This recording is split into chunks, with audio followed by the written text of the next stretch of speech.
Sigurado ba kayong ito ang ibibigay niyong bagong hideout ng Aswang Gang? Oh, may problema ka? Ha? Ivan,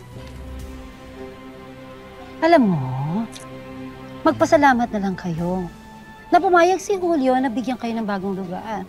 At saka isa pa, bagay sa inyo ito. Para hindi kayo basta-basta mahanap ng kahit na sino.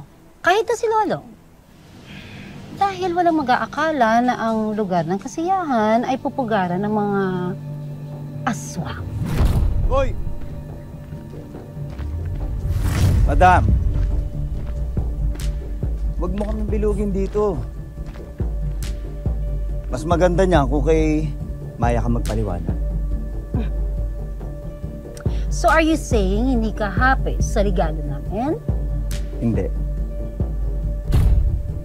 Hindi naman kasi ito yung sinasabi ko eh. Ang gusto ko, yung mas mabilis kami matunto ni Lolo. Yun ang gusto kong mangyari. Dahil gusto kong makaganti doon sa hayop na yun.